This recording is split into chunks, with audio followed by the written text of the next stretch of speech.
What would it feel like to stand face to face with one of history's most feared men? Someone like Attila the Hun. It's the kind of encounter we can only imagine. And yet, through the writings of a man who actually met him, we're given a rare window into that moment.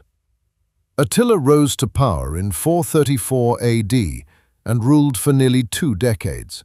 His dominion stretched across vast swaths of Europe, from the plains of Eastern Europe to the edges of the Western Roman world.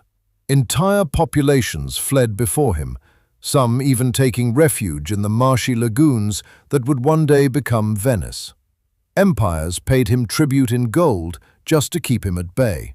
His name became synonymous with devastation, the scourge of God.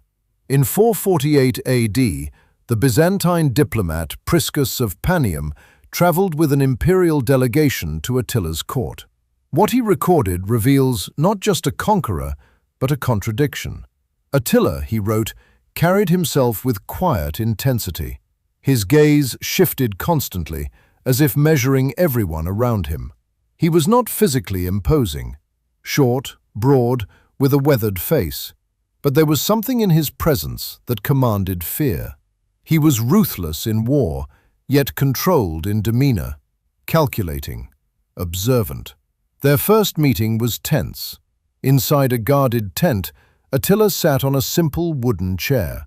When the Roman envoys delivered their emperor's message, he responded without warmth.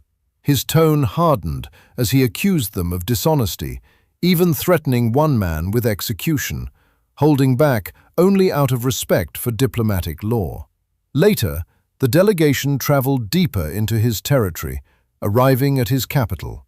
His residence stood behind a wooden enclosure, not built for defense, but display. Nearby, surprisingly refined bathhouses had been constructed with imported stone, an unusual luxury in that region.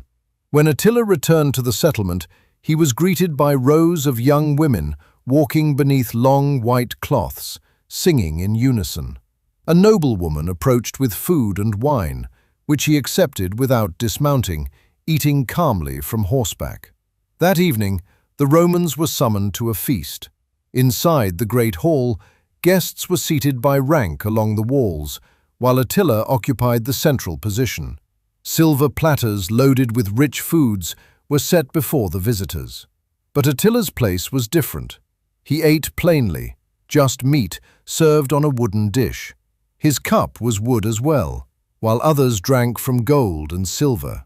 His clothing was modest, his weapons unadorned.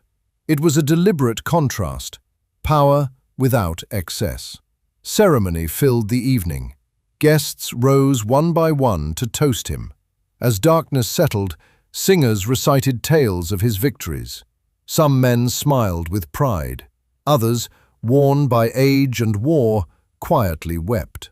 Then came the entertainers, jesters and performers whose absurd stories sent the room into laughter. All but one man laughed. Attila remained still, unreadable. His face never changed. His eyes revealed nothing. Only once did that mask shift, when his youngest son entered the room. Attila pulled the boy close, his expression softening for just a moment. There was a rumor, whispered among his people, that his bloodline would fall and rise again through that child. Hours later, the feast ended. The envoys withdrew into the night, leaving behind a man who was as disciplined as he was feared, an enigma seated at the center of an empire built on terror.